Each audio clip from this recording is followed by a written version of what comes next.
Muy buenas noches, amados hermanos. Damos gracias a Dios por la oportunidad de iniciar esta noche la lección número 10, la interpretación semántica, gramatical e histórica de los pasajes bíblicos, donde ponemos ya por obra lo que hemos estado viendo solamente en teoría, solamente en conceptos. Siempre que se presenta una clase como resultado de todas estas herramientas, de toda esta metodología, lo normal es que las personas cuando vean el resultado, el producto hecho ya, digan, yo también quiero entender la Biblia así, yo también quiero explicar la Biblia así, yo también quiero extraer todas esas perlas de verdad, como decía en la publicación que hacíamos en Facebook. Quiero también aclararles que creo que el Facebook principal, yo tengo dos, tengo uno para fútbol, tengo uno para el ministerio, y como me bloqueó por un video en el deportivo, me bloqueó también el principal. Por esa razón, no había podido publicar también para los que luego escuchan este video. No había podido publicar que ya había salido el del día martes.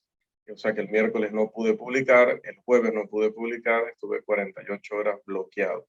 Asumo que debido al bloqueo de una aplicación se me pasó para la otra. Algún error de Facebook, ¿no? Porque son dos cuentas diferentes. Así que pues no había podido hasta hoy que pude subir esa información y anunciar entonces ya el video de mañana. Entonces, mucha gente empieza a escuchar este curso, empieza a escuchar estas lecciones porque quiere saber cómo se hace eso, quiere saber cómo hacerlo también, ¿no? Y sí, no es algo que sea imposible, no es algo que vamos a decir que solamente esté reservado a una élite, pero sí debo aclarar que es algo que lleva muchísimo, pero muchísimo trabajo. Eso sí, otra vez, el resultado, el producto final va a ser algo que le va a animar a usted a que todo eso que usted hizo valió definitivamente la pena. Por eso decíamos que comprender la instrucción de Dios siempre ha dependido de la actitud humilde del hombre y de su lógica al razonar las instrucciones o las enseñanzas que Dios le ha dado. Y citamos Génesis 2, Génesis 3, Génesis 4, Génesis 6, todos ellos ejemplos donde Dios desafía al hombre a razonar sus instrucciones y donde el hombre que razona obtiene recompensa y premio por ello en la vida y el hombre que no, pues castigo. Mateo 5:3, Santiago 1:21, Hechos 17:11, Primera de Tesalonicenses 5:21. Sobre todo este último, que nos exhorta a examinarlo todo y retener lo bueno. Eso es lo que nos pide Dios. Y así como era necesario en aquel tiempo, hoy no es diferente. Aún se requieren actitudes receptivas y razonamiento adecuado de parte de las personas que escuchan la verdad, que escuchan el mensaje de Dios. Los que manifiestan actitudes correctas aceptarán únicamente las conclusiones que estén garantizadas por la evidencia, es decir, se dejarán llevar, se dejarán conducir, se dejarán dirigir por la ley de la racionalidad, lo cual es justo otra manera de decir que las personas con actitudes correctas querrán razonar o pensar lógicamente. Y si alguien razona adecuadamente en cuanto al método apropiado para estudiar la palabra de Dios, esta persona alcanza ciertas conclusiones acerca de áreas de estudio o de actividades de estudio. Estas conclusiones van a incluir, claro, la lectura del texto, pero todo serio estudiante de la Biblia sabe que si uno va a entender el pleno significado de estos pasajes, se requiere más que la simple lectura de ellos. Considerar lógicamente el tema de la interpretación bíblica ha conducido a la conclusión de que son indispensables las áreas de estudio o las actividades que vamos a discutir en esta lección para poder que una persona descubra el inalterable significado de las escrituras de Dios. La lógica utilizada para alcanzar estas conclusiones se explica en detalle en el contenido de esta lección. Las áreas que nosotros vamos a estar viendo cuando vamos a interpretar ya, cuando vamos a ponernos manos a la obra para hacer una exégesis de un texto es las que son, perdón, las que tenemos ahora mismo en pantalla. Por favor, vamos a ya pedir la colaboración en lectura para que podamos ir viéndolas una a una. La primera es, ¿quién nos ayuda con la lectura? De hecho, eso es lo primero, antes de decir, viene la primera. A ver, ¿quién viene con el ánimo? Dice, veo una mano aquí, cerramos aquí. Bueno, no sé cuál de los dos, así que echaré suerte si Steven dice. A ver, hermano Steven. Y luego en la siguiente página voy a pedir el apoyo de Joel. ¿Cuál es la primera área de estudio, hermano Steven? Dice, el estudio semántico, el significado de las palabras individuales del texto. Bien, lo primero, perdón, recuerden siempre las pausas, ¿no? Lo primero que vamos a hacer en este caso es analizar. Apenas vamos a estudiar un texto de la Biblia, un pasaje de la Escritura, lo que vamos a hacer es ver el significado individual de las palabras del texto. Eso es básico, fundamental para poder entenderlo. No lo único, pero lo primero. Steven, ¿cuál es el área de estudio número 2? Una vez que ya tenemos el estudio semántico. Dice, el estudio gramatical, la forma y organización de las palabras del texto, lo cual da sentido a la idea que se ha expresado. Así es. Una vez que ya tenemos el significado de las palabras individuales, ahora vamos a ver las palabras en frases, porque están en ciertas frases, cumpliendo ciertas reglas, llevando cierta organización y no están allí por accidente. Ni las palabras individuales están por accidente, ni la forma en que todas juntas están organizadas están por accidente. Están así porque las organizó el Espíritu Santo. Son esas palabras porque las eligió el Espíritu Santo. Ningún escrito de la Biblia vino por voluntad humana, ni depende de la interpretación humana.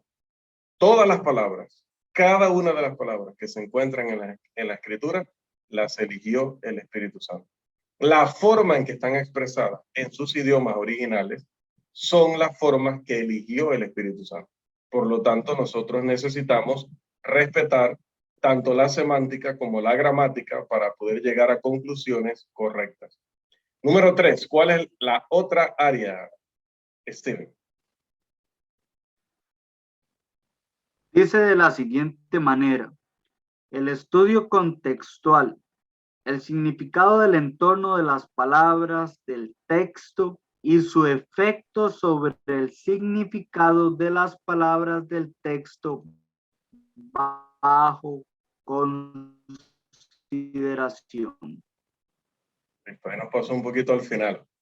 Ahora, esto ya lo conocemos. No solamente vamos a estudiar, vamos a buscar los significados de las palabras individualmente, las palabras clave, las más importantes para entender el pasaje, sino que también vamos a ver la gramática, pero además nos vamos a salir de ese texto y vamos a ver entonces, no solamente vamos a buscar el significado de las palabras del texto, no solamente vamos a ver el orden, cómo está organizado en el párrafo, sino que además vamos a salirnos de ese texto para ver su contexto, los que siguen y los que están antes, para ver el entorno, para ver de qué se venía hablando, qué era lo que estaba pasando allí, qué siguió diciendo el autor que me pueda ayudar a entender aún mejor lo que está en el pasaje específico que yo estoy estudiando. Y finalmente, Steven, ¿cuál sería la última área de estudio?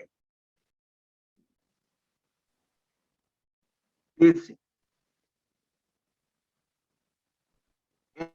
el estudio histórico, la información del trasfondo histórico relacionado con las circunstancias del escritor y sus lectores contemporáneos y el impacto de estas circunstancias sobre la comunicación entre ellos. Gracias, así es. Creo que este es bastante pues simple, igual que el del contexto, de entender que simplemente queremos saber qué ha pasado alrededor de nuestro texto en cuanto a circunstancias. Cada una de las áreas de estudio mencionadas debe respetarse minuciosamente para poder obtener evidencia adicional con respecto al significado de un pasaje. Razonar adecuadamente sobre la evidencia recopilada nos capacita para alcanzar las conclusiones que Dios espera de nosotros. Para poder contribuir al desarrollo de una guía práctica para la interpretación bíblica, el resto de esta lección explica el estudio de estas áreas que acaba de leer nuestro hermano y la explicación que fuimos dando de cada una de ellas, como los pasos de un proceso, y luego aplicar los pasos en la exégesis parcial de un pasaje en particular.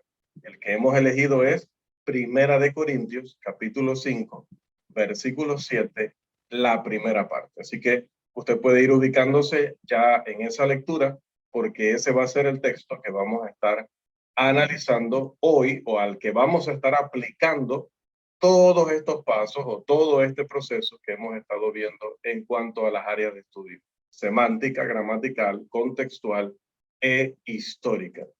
Este pasaje dice: limpiaos pues de la vieja levadura, para que seáis nueva masa, sin levadura, como sois. Limpiaos pues de la vieja levadura, para que seáis nueva masa, sin levadura, como sois. Bien, entonces vamos a aplicar el primer paso de nuestro proceso. Debemos interpretar este pasaje semánticamente. Los significados de las palabras en nuestras traducciones de la Biblia y los significados de las palabras originales, que son la base de nuestras traducciones, no siempre coinciden, no siempre son evidentes. Por lo tanto, se requiere un estudio de las palabras o un estudio semántico, ya que la mayoría de los diccionarios proveen únicamente el uso actual de una palabra. Un significado puede haber cambiado drásticamente desde la primera vez que se utilizó hasta el momento en que nosotros, bueno, en primer lugar, hasta el momento en que el traductor llevó a cabo su labor, e imagínese luego el tiempo en el que yo, como lector, voy a encontrarme con ese pasaje. Ahí puede haber mucho tiempo entre esos tres momentos. El momento en que se escribe, la palabra tiene un significado; en el momento, miles, cientos de años o un par de miles de años después que se traduce, tiene otro significado; y 100 años después, 200 años después, 500 años después que vengo yo como lector a encontrarme con él, pues es posible que incluso ya para ese tiempo tenga algún otro significado. Es porque la palabra en nuestro idioma, sobre todo en nuestras traducciones, es una palabra elegida por hombres que no estaban inspirados, que en ese momento creyeron que era la palabra más precisa para transmitir o capturar el significado original. Pero no necesariamente en el momento que él hace esa elección estaba equivocado. Pero hoy día sí puede ser que el término que haya utilizado él hace 200 años, 100 años atrás, ya no sea el más adecuado. Entonces, por eso necesitamos una ayuda que va más allá de nuestros diccionarios en nuestros idiomas. Aquí es donde entran entonces los léxicos. El nombre deriva de una palabra griega, lego, que significa digo. Estos libros nos dan, o estas obras nos dan las definiciones de las palabras bíblicas en los idiomas originales hebreo y griego, como los bloques de construcción para el entendimiento del significado de cualquier pasaje. Las palabras elegidas por el Espíritu Santo garantizan nuestra cuidadosa atención en cuanto a su significado original. Cada palabrita es un bloque que va construyendo ese muro de un mensaje total que nos quería dar el Espíritu, tal cual lo presenta Pablo en Primera de Corintios 2:13, donde, hablando acerca de estas palabras elegidas originalmente en hebreo y griego, si estamos hablando del Antiguo o Nuevo Testamento, dice el texto: de lo cual también hablamos, no con palabras enseñadas por sabiduría humana, sino con las enseñadas por el Espíritu, combinando pensamientos espirituales con palabras espirituales. Estoy tomando la versión, la Biblia de las Américas, porque traduce de una manera más precisa tanto las palabras como el sentido que el apóstol Pablo estaba dando en este pasaje. Son palabras enseñadas por el Espíritu. Los pensamientos espirituales fueron puestos en palabras espirituales, palabras que no significa que eran buenas moralmente, que se portaban bien según los estándares del cristianismo, el estándar del cristianismo, no. Ahí espiritual está hablando de revelación. Son palabras espirituales porque fueron reveladas directamente por el Espíritu Santo como las palabras de aquel idioma o de aquellos idiomas que eran las precisas, aptas, las que necesitaba Dios en ese momento para comunicar exactamente lo que quería comunicar. Volviendo entonces a los léxicos, como todas las demás obras humanas, son libros muy buenos, muy útiles. Todo intérprete de la escritura debe tenerlos, pero debe utilizarlos con cautela para evitar definiciones que contradigan la verdad bíblica. Porque por ponerles un ejemplo, hablándoles de una obra que es muy popular entre todos los maestros y predicadores y quizás muchos hermanos también en el resto de la membresía tendrán, que es este diccionario del señor W. E. Vine. Es una excelente obra de consulta respecto al significado de las palabras. Pero para poner un pequeño ejemplo de que incluso en estas obras, que son muy buenas, son muy útiles, también puede deslizarse de vez en cuando. No la labor erudita de este autor definiendo las palabras según verdaderamente estas están representadas en el estudio original de ellas, sino que algunas veces el que es o el que debe definir se pone a interpretar, queriendo explicar o expandir más una explicación, entran a la interpretación y en el momento que entran a la interpretación filtran sus prejuicios teológicos. Por ejemplo, en el caso del señor Vine, cuando él define la palabra agiasmos, que es santificación, dice él, es un acto divino que precede a la aceptación del evangelio por parte del individuo. Cuando dice énfasis mío es porque resalté alguna frase, pero eso no lo resaltó el autor, lo resalté yo.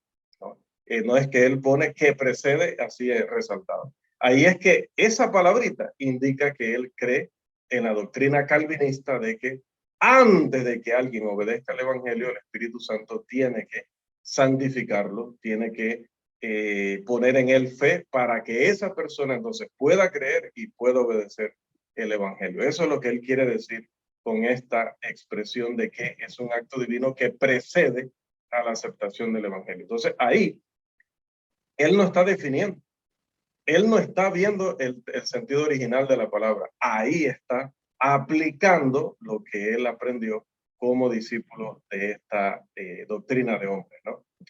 Entonces, la búsqueda del significado de las palabras del divino autor se extiende al hecho de que una palabra también puede tener varios significados. Se puede determinar el significado preciso únicamente examinando los léxicos en conexión con el contexto donde se ha utilizado esa palabra o esas palabras. El contexto o tenor, como se dice, o sea, lo que viene sonando, lo que viene hablando, el ritmo, la dirección que viene llevando el texto, todo lo que lo rodea de forma inmediata, generalmente va a matizar o va a darle el real significado que las palabras por sí solas no podrían tener o que no podría ser definido. Además, también se da el caso de que una palabra tiene un rango de significados que pueden conocerse o deben conocerse para poder determinar su significado específico en un texto que no será el mismo significado específico en otro texto, incluso cuando el contexto hable de cosas similares. Es posible que Pablo esté utilizando la palabra obra de una manera en Efesios y luego la esté utilizando en Romanos de otra manera, en contextos similares, pero con sentidos totalmente diferentes, como lo hacemos también nosotros hoy. Cuando nosotros decimos gato, podemos estar refiriéndonos al animal, podemos estar refiriéndonos a esto que va acá como, como si fuera una corbata, ¿no? También podemos estarnos refiriendo a el brazo mecánico ¿no? Para levantar automóviles. Entonces, cuando yo digo gato, dentro del contexto que yo lo diga, pues me puedo referir al animal, me puedo referir a la herramienta. Puedo estar en un taller que el contexto es mecánica y estando allí puedo hablar de gato, refiriéndome al brazo y puedo hablar de gato refiriéndome a la mascota de la persona dueña del taller o de un cliente. Entonces, es importante que nosotros entendamos también eso, que las palabras, cuando las vamos a investigar y nos dicen significa tal y tal y tal, y nos dan 6 significados, 10 significados, 15 significados, no nos podemos ir con el primero. Tenemos que notar, considerar lo que el escritor viene diciendo en el contexto para poder saber de los 10, 12 significados cuál será el más adecuado. Bien, entonces, para determinar ese rango de usos que tiene la palabra tan comprensivo, vamos a examinar el uso de la palabra en todo lugar. Eso involucra, en primer lugar, basarnos en el mismo libro.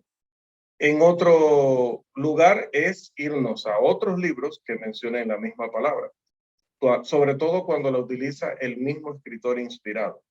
Y luego, definitivamente, vamos a tomar en cuenta su etimología en el ámbito incluso no bíblico, cómo lo utilizan autores que no son inspirados, que no pertenecen a la Biblia, sobre todo de la antigüedad, y dentro del ámbito no bíblico, pues, cómo se tomaba en cuenta dicho término.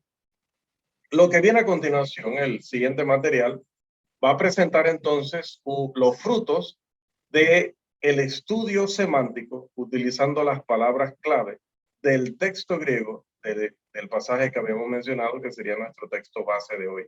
Primera de Corintios, capítulo 5, versículo 7, primera parte.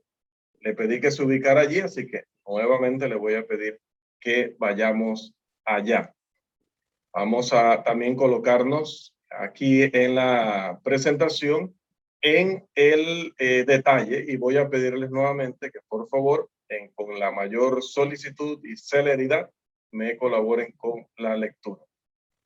Vamos entonces a meternos, zambullirnos en ese trabajo que hay que hacer de estudiar semánticamente, Primera de Corintios 5:7, tomando en consideración las palabras originales, porque este estudio semántico va a estar basado en las palabras originales del texto. Esas son las que más nos interesan, porque son las palabras que eligió el Espíritu Santo, no las del traductor que tenemos nosotros en la mano, para poder tener el verdadero sentido, significado y extraer todas las perlas posibles de verdad que hay en el pasaje. Nos tenemos que ir al original. Entonces, cuando hablamos de estudio semántico, quiero hacer esa aclaración también, nos referimos a que vamos a el idioma original a ver el significado de estas palabras. La primera palabra que encontramos es la palabra o el verbo ekasarate. Este verbo ekasarate proviene de otro verbo que es el verbo ekasero. Estos términos significan limpiar minuciosamente. Limpiar minuciosamente. Y vamos a ver un ejemplo de él. Segunda de Timoteo, capítulo 2, versículo 21. ¿Quién nos lee ese pasaje, por favor? Segunda de Timoteo, capítulo 2, versículo 21.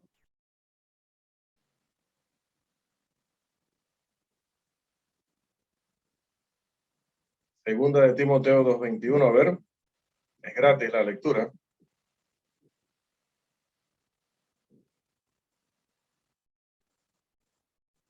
Hermano Joel, cierto que Joel era nuestro próximo lector. Amén, hermano. Segunda de Timoteo 2:21. Dice, así que si alguno se limpia de estas cosas, será instrumento para honra, santificado, útil al Señor y dispuesto para toda buena obra. Muchas gracias, hermano Joel. Aquí tenemos un ejemplo del uso del verbo ekasero o de ekasarate. Limpiar, limpiar minuciosa, cuidadosamente, atentamente, con mucho cuidado. El señor W. Vine dice acerca de esto, a ver, vamos entonces a solicitar nuevamente lectura. ¿Qué dice W. Vine acerca del término ekasarate?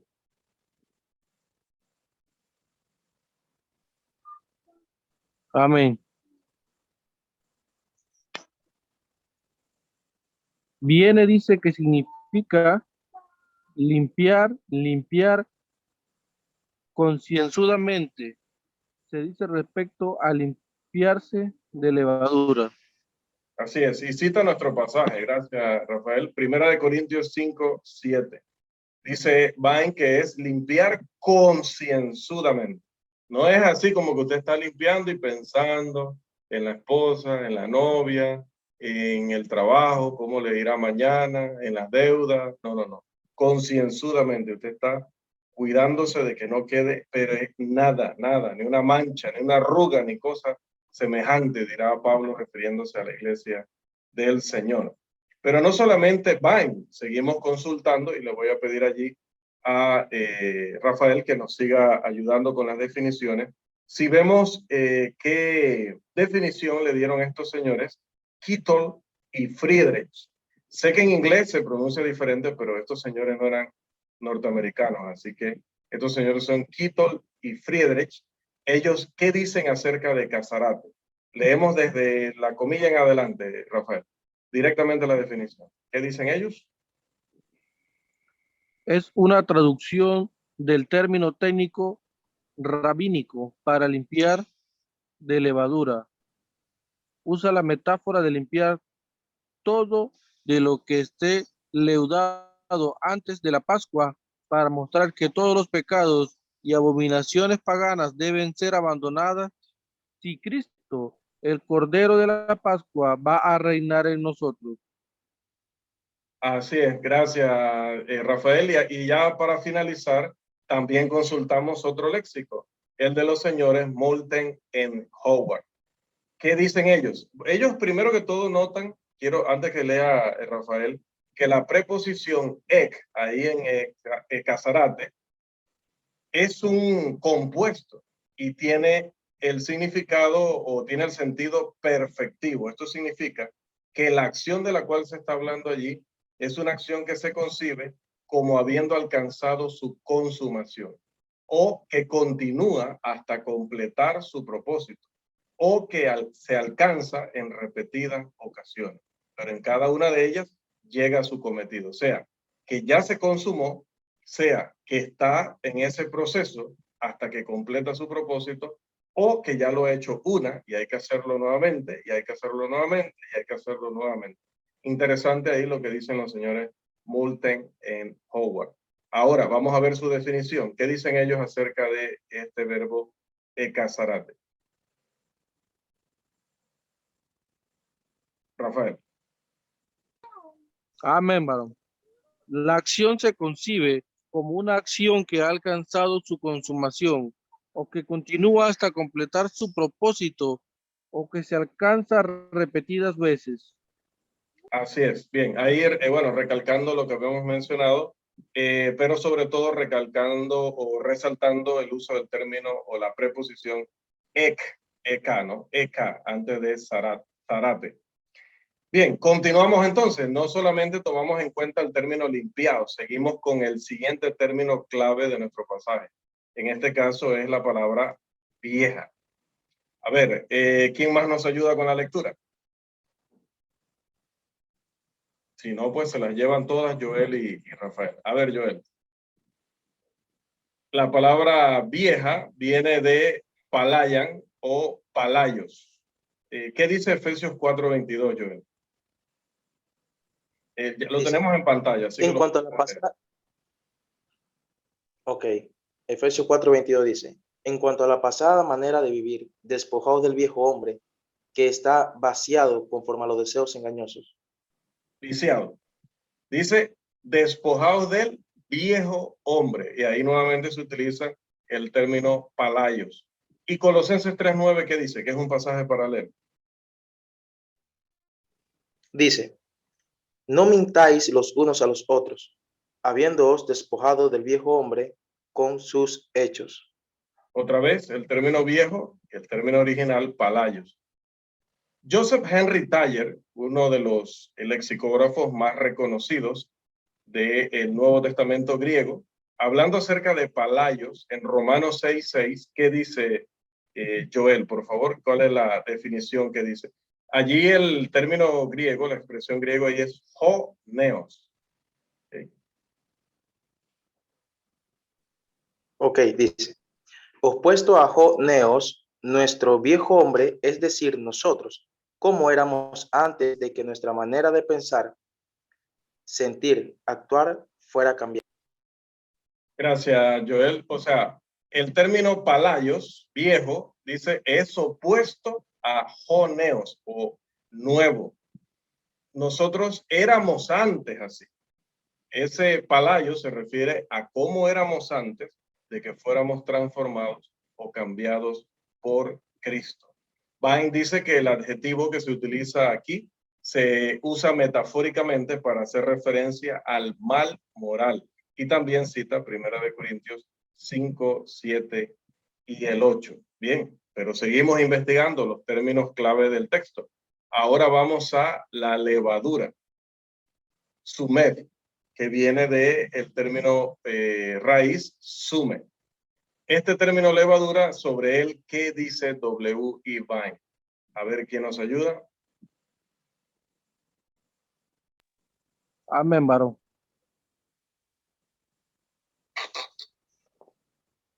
Adelante. W. E. Vine, levadura, masa agria, en un alto grado de fermentación. Se usaba generalmente para hacer pan. Los israelitas tenían prohibido utilizar levadura durante 7 días durante la Pascua, para que recordaran que el Señor los sacó de Egipto apresuradamente. Deuteronomio 16:3, Éxodo 12:11.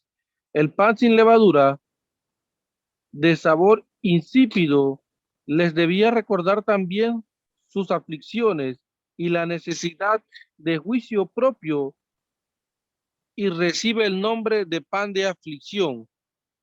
La levadura estaba prohibida en todas las ofrendas al Señor mediante fuego, Levíticos 2:11 y el 6:17, teniendo su origen en la corrupción y extendiéndose a toda la masa de aquello en lo que se mezcla, y por ello simbolizando el carácter contaminante del mal.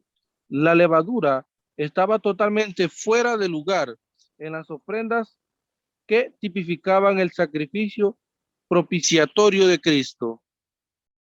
Gracias, Rafael. Acerca del uso que le da el Nuevo Testamento a la palabra, Vine dice que se utiliza metafóricamente para referirse a una práctica corrupta en 1 Corintios 5, 7 al 8 y literalmente de una doctrina corrompida en Gálatas capítulo 5, versículo 9. Pero seguimos ahora. ¿Quién nos ayuda? El término nueva viene del término neón o neón, que viene de el término raíz neos. Según W. Vine, ¿qué significa esta palabra?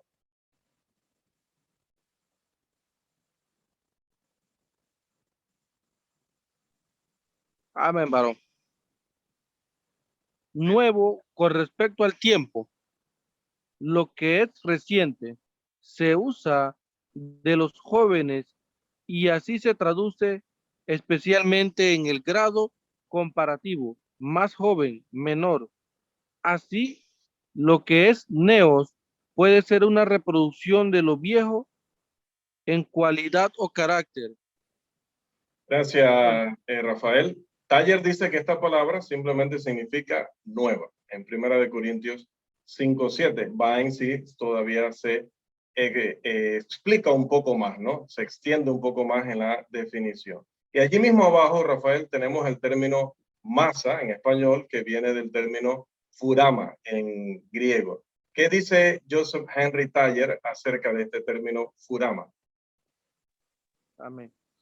Cualquier sustancia mezclada con agua y amasada. Una masa, un bulto. Gracias. Vine dice que esta denota lo que está mezclado o amasado, que proviene del término original furao, que significa mezclar. Por ende, una masa o algún tipo de mezcla. Primera de Corintios 5, 6 y 7. O también que se refiere a la masa de arcilla que utiliza el alfarero. Y cita Romanos capítulo 9, versículo 21. Bien, pasamos al siguiente. Sin levadura. Ahí se me fue una N. No es que ese término esté en griego. Se me fue una N allí. Es sin levadura. Y viene del término, está el término allí, asumoi, que proviene del término original, asumos. ¿Qué dice Henry Taller acerca de este término asumoi? ¿Quién nos ayuda? Hermano Joel.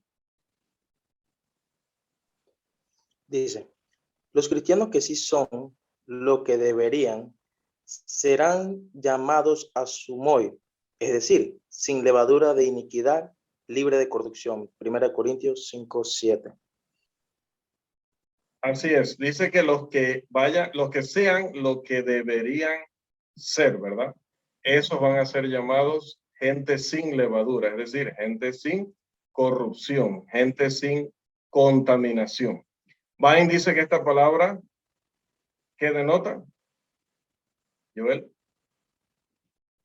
Dice, denota pan sin levadura, es decir, sin proceso alguno de fermentación. Por ende, metafóricamente, algo santo, una condición espiritual. 1 Corintios 5, 7, y de sinceridad y verdad. Versículo 8. Bien, entonces, muchas gracias. Habiendo registrado los resultados de un estudio semántico, y puedo decir limitado, porque todavía podríamos ver término por término, incluyendo los artículos y todo aquello, ¿no? Pero con esto es suficiente para examinar las palabras respecto a cómo se utilizan en la declaración explícita del texto que está en nuestra tarea o en nuestro trabajo esta noche. Y noten que estamos hablando de un texto pequeño, del cual solamente estamos tomando la primera parte. Y mire todo lo que tuvimos que investigar y tuvimos que buscar en los léxicos para encontrar los significados de estas palabras. ¿Cuál es el segundo paso según el método? Deberíamos interpretar ahora gramaticalmente. La oración es la unidad básica del discurso inteligible, dice la definición de este término. Pero la oración no se entiende únicamente mediante el significado de las palabras individualmente. Si el lector malinterpreta las formas y la organización de las palabras, como están puestas en la oración, como las colocó el Espíritu Santo, él puede contar con definiciones precisas de cada palabra y no captar la idea o el mensaje que estaba tratando de dar el autor. Esto nos pasa a nosotros cuando, por ejemplo, estudiamos inglés. Podemos ver un libro y podemos identificar ciertas palabras y decir, yo sé que esta significa esto, yo sé que esta significa lo otro. Y quizás de una palabra solo conocemos un significado, cuando puede tener una infinidad. Y creemos que estamos entendiendo, pero resulta que de pronto no. Por ejemplo, la forma del verbo griego indica su tiempo, y conocer el tiempo del verbo griego puede ser indispensable para conocer el significado de un pasaje. Y un caso que vamos a presentar aquí como ejemplo es el de Primera de Juan, capítulo 3, versículo 9, que lo busqué en la versión, la Biblia del Jubileo, porque ya en la Reina Valera del 60 está corregido, en la Biblia de las Américas ya está corregido. Pero cuando nuestra versión actual, la más utilizada, era más antigua, se había traducido tal cual el texto está originalmente, y eso había hecho que mucha gente se confundiera respecto al significado de este versículo. Este versículo dice, cualquiera que es nacido de Dios no hace pecado. Así, cualquiera que es nacido de Dios no hace pecado. Si nosotros carecemos del conocimiento respecto al tiempo verbal, la oración parece enseñar un requisito de perfección sin pecado, lo cual entraría en contradicción con el mismo escrito de Juan en el capítulo 1, versículo 8, donde dice que si decimos que no tenemos pecado, somos mentirosos, que más bien tenemos que confesarlos para ser perdonados. Entonces, ¿cómo va a decir ahora en el 3:9 que el que es nacido de Dios no hace pecado si estuviéramos tomándolo literalmente? Sin embargo, Ese verbo hace pecado está en el tiempo presente en griego y expresa acción continua. En este caso, la idea de hacer pecado es la de alguien que se mantiene cometiendo pecado o que peca habitualmente, que practica el pecado. Por eso, la Reina Valera del 60, si no me equivoco, y la Biblia de las Américas ya dicen, no dice hace, sino practica, para reflejar mejor el sentido original. Saber esto hace que el significado sea claro y resuelve la aparente contradicción. Por esta razón estudiamos la gramática. La gramática es el estudio de los usos correctos de un idioma y suple las reglas o principios según los cuales un escritor relaciona las diferentes palabras y las varias partes de una oración entre sí, de manera que los lectores puedan entender cuál era su idea o cuál era su punto, su propósito. La gramática incluye el estudio de dos ramas muy básicas y fundamentales, como son la morfología y la sintaxis. Como ven en el gráfico, la sintaxis se va a encargar de estudiar, o voy a empezar por la morfología. La morfología se va a encargar de estudiar palabra por palabra de un párrafo. Y la sintaxis va luego a tomar esas palabras y las va a ver en el orden, en la organización en la cual están agrupadas. Así que una se fija en la palabra individual y la otra se fija en el grupo de palabras, cómo están organizadas. Bien, la morfología, que tiene que ver con forma, como dice su propia palabra, y la sintaxis, que tiene que ver con la organización, y el flujo de las ideas que éstas producen, están determinadas por las reglas del idioma del cual estamos estudiando gramática, porque eso sí, estos principios son universales para cualquier idioma. A nosotros nos interesa en particular el griego y el hebreo, que son los principales idiomas en los cuales se escribió la escritura. Y quiero aquí hacer una salvedad importante porque cuando entramos a estos temas, algunas personas se preocupan y dicen, pero es que, o sea, ¿qué está diciendo el hermano? Que yo veo que también a veces Steven viene y me explica cosas en griego y viene Christopher y me explica cosas en hebreo. Entonces, el hermano está diciendo aquí que esto es muy vital, esto es vital, muy importante, es indispensable. Entonces, ¿será que yo me voy a perder si no estudio griego? ¿Será que es uno de mis deberes cristianos? ¿Me tengo que poner a estudiar griego? Me refiero pues a un miembro que no está involucrado en el ministerio de la predicación y la enseñanza. Se pregunta, viendo este video o escuchando esta clase después de parte de algunos de ustedes, ¿será que es obligatorio eso? Bueno, alguien puede entender y obedecer la verdad sin contar con un conocimiento personal de los idiomas originales de la Biblia. Eso lo sabemos porque es que todos nosotros hemos obedecido el evangelio sin conocer el griego kini. Resulta que dice que se pronuncia kini, que nosotros los hispanos quisimos decir koiné, y que cuando decimos koiné dice que los griegos hasta que les estallan los tímpanos, ¿no? Dice que no se dice koiné, se dice griego kini. Esa es la supuesta pronunciación correcta. Ninguno de nosotros sabía griego kini, ni griego ático, que es el griego clásico, ni griego moderno, no sabíamos ninguno. Con dificultad dominamos nuestro propio idioma. Así que ninguno de nosotros tenía ese conocimiento para poder obedecer el evangelio, pero sí es obvio que alguien debe aprenderlo con el propósito de determinar el flujo de ideas original y utilizar ese conocimiento para traducir correctamente, adecuadamente ese significado a otros idiomas. La importancia de este conocimiento de los idiomas bíblicos nunca debe ser subestimada, ni debe ser puesta como un requisito para salvación, pero tampoco se puede decir que es una tontería, que no importa, y que eso si lo hacemos o no lo hacemos, si lo estudiamos o no lo estudiamos, no interesa. Este estudio, esta lección, me ha llevado, bueno, varios días, pero especialmente las últimas 48 horas. No sé si Dios en su providencia permitió que se me bloquearan los Facebook, porque así tendría más tiempo, ¿no? Pero es curioso. las 48 horas más difíciles para preparar esta lección fueron precisamente las 48 horas que estuve bloqueado ya. Tampoco sé si fue alguna orden del tesorero acá de la congregación. Todo eso lo vamos a tener que investigar. Pero lo más difícil fue volver a recordar ciertos conceptos, volver a repasar ciertas cosas, para estar muy, pero muy seguro de la explicación que les iba a dar. Tanto en el ámbito, perdón, gramatical, como en el ámbito de los idiomas originales. Así que tuve que recurrir a volver hago algo siempre. Primero que todo, reviso las pronunciaciones de los términos, tanto en inglés, en francés, lo digo ya en serio, hoy sí lo digo en serio, y obviamente los términos en hebreo y griego, ¿no?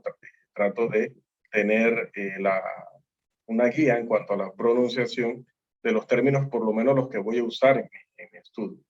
Y en este caso me metí a varios cursos básicos, fundamentales de griego, para repasar conceptos, porque este es un idioma que no lo estamos hablando ni escribiendo todos los días, así que definitivamente no lo podemos tener memorizado. Todos los conceptos que hayamos aprendido hay que repasarlos cada vez que vamos a hacer una interpretación de un texto. Ya decía que esto lleva muchísimo trabajo, muchísimo, que esto no es para perezosos, esto no es para mediocres, esto no es para personas que no les interesa hacer un trabajo completo, un trabajo bien hecho, un trabajo íntegro. Entonces, yo tengo que darles ejemplo, no les puedo hablar de este tema sin dar el ejemplo de que yo también tengo que verificar, tengo que estudiar, tengo que buscar. Y me fue tan, les cuento esta parte, porque no es para echarme flores, les cuento esta parte.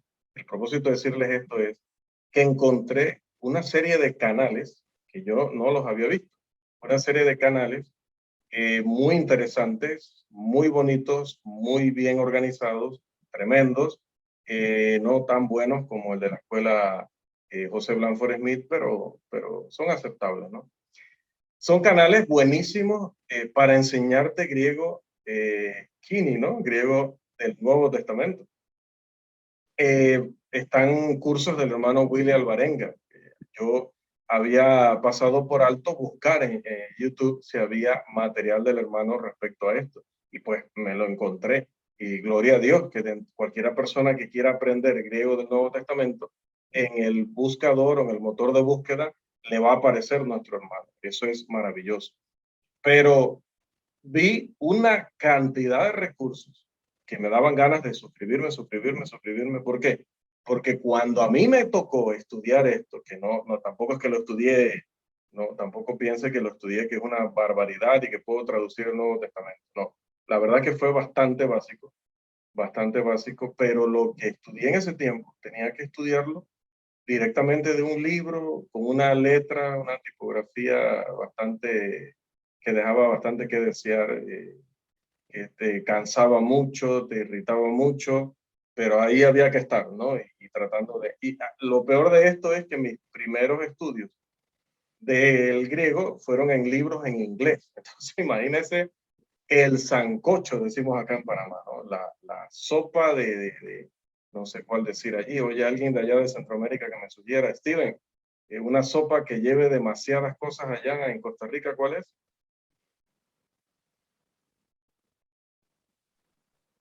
Christopher. Olla de carne. ¿Cómo?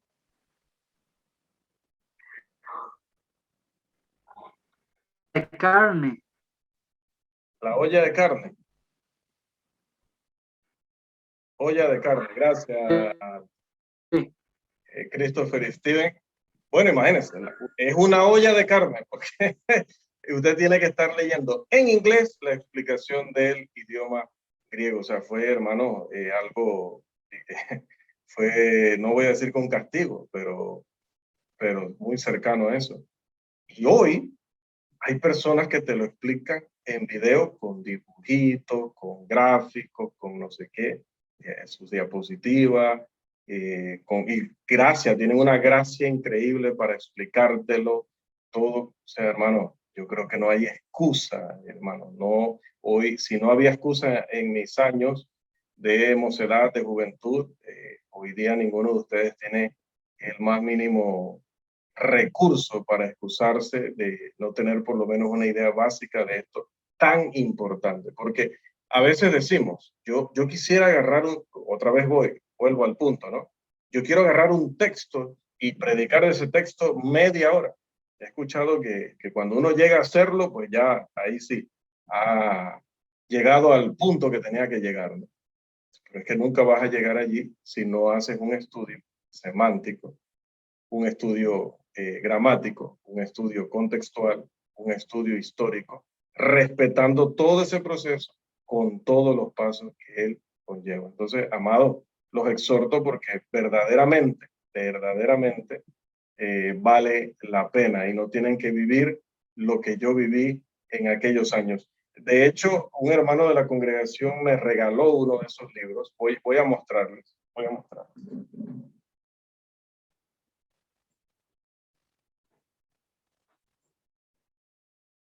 Porque ya mi tiempo de la clase ya prácticamente venció, así que les voy a mostrar aquí.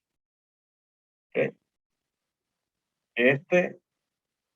Gramática elemental del griego del Nuevo Testamento de el señor Guillermo Davis. ¿Okay? Si usted entra acá, pues verá, a ver si se nota. Creo que no, ahí sí no se va a notar porque no es a colores. Bueno, ya le digo, imagínense libros de 1980, 1990. La verdad, pues que en ese tiempo era bastante cansón, bastante difícil. Si hoy día es divertido, si hoy en día es práctico, si hoy día hay tantas formas y tantas personas tratando de ayudarte en eso, hermano, por favor, ¿verdad? Así que esto me recuerda las palabras de nuestro hermano Guy Goods.